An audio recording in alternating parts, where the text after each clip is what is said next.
Jamais sans la grâce, une dévotion matinale qui vous connecte à la pensée de Dieu et vous donne la provision du ciel au quotidien.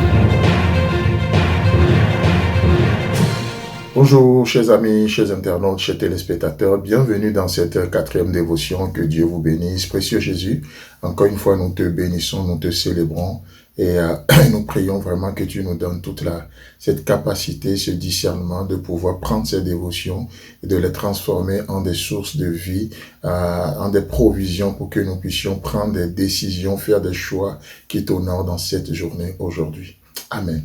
Alors, chers amis, chers internautes, nous voulons saisir l'occasion aussi pour remercier tous ceux qui se sont abonnés récemment à notre compte TikTok et se sont aussi abonnés à notre compte YouTube pour nous donner cette possibilité de continuer dans nos projets.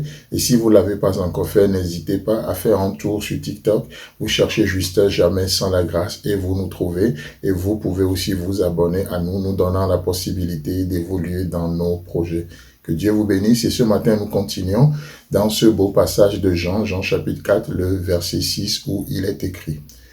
Là se trouvait le puits de Jacob. Jésus, fatigué du voyage, était assis au bord du puits. C'était environ la 6e heure. Amen. C'est un verset qui nous parle énormément, n'est-ce pas? Parce que certaines personnes qu'on voit faibles ne sont peut-être que simplement fatiguées.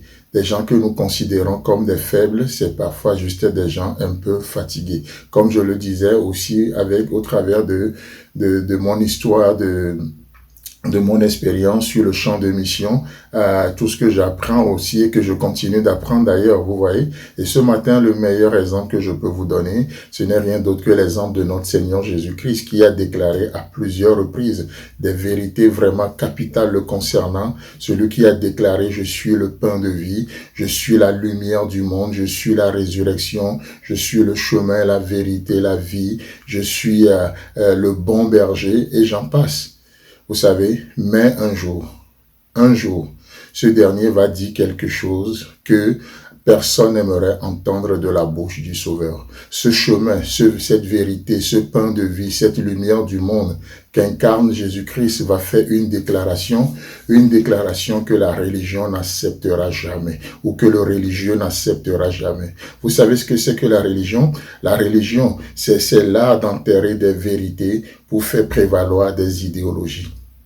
Et donc, la religion préfère faire taire certaines vérités pour sauvegarder des idéologies, pour sauvegarder juste certaines choses que nous appelons des principes. Malheureusement, très souvent, des principes sans vie, n'est-ce pas?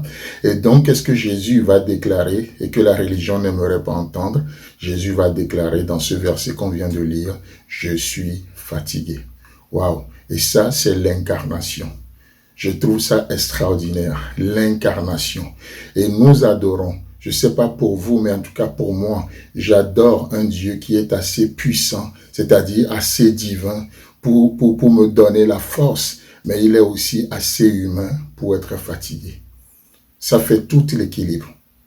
C'est ça l'incarnation. Il est assez puissant, il est assez divin pour nous donner toute la force dont nous avons besoin aujourd'hui, mais il est aussi assez humain pour être fatigué. C'est pour ça que lorsque nous disons « nous sommes fatigués », il n'a pas besoin d'un dictionnaire pour comprendre ce que vous êtes en train de dire.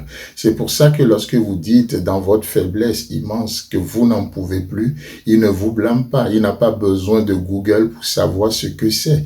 Non, il a traversé aussi ces moments. La Bible dit qu'il a été tenté en toutes choses comme nous. Et il sait ce que c'est que la tentation. Il sait, et il a une provision pour cela. Vous voyez, c'est extraordinaire. Et ce matin, je ne sais pas trop pourquoi, mais en tout cas pour une raison que j'ignore, mais je suis venu vous parler ce matin d'un Dieu fatigué. Alléluia. Je suis venu ce matin parler à quelqu'un d'un Dieu fatigué. Un Dieu qui est fatigué, un Dieu qui comprend les fatigués, parce qu'il est assez humain pour vous comprendre. Pas juste à vous comprendre et vous laisser dans votre état de fatigue, loin de là. Mais puisqu'il est aussi assez puissant, puisqu'il est aussi assez divin pour vous donner la force dont vous avez besoin pour sortir de cet état.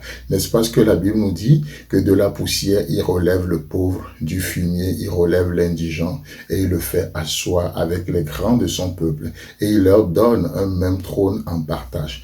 Waouh! Dieu n'est pas là juste pour s'apitoyer sur votre sort ce matin, mais s'il vient dans votre poussière comme il vient, ce n'est pas de demeurer là avec vous, mais c'est pour vous élever jusqu'à lui, à son trône de gloire, et qu'il vous donne aussi en partage. Et il a fait une fois, n'est-ce pas? Il nous a fait asseoir à sa droite dans les lieux célestes avec Dieu le Père. Amen. Et encore aujourd'hui, il veut le faire. Ton état de fatigue ne l'impressionne pas. Ça ne le décourage pas. Il vient te chercher et il te tend la main. Saisis cette main par la foi aujourd'hui et que Dieu te bénisse. Amen. Si vous avez aimé cette émission, parlez-en à vos amis. Parlez-leur du message de la grâce et de ce qu'il fait dans vos vies. Pour un sujet de prière, une question ou pour devenir partenaire, contactez-nous au 00229 94 75 80 20. Que Dieu vous bénisse et à la prochaine. En attendant, pensez avec Dieu.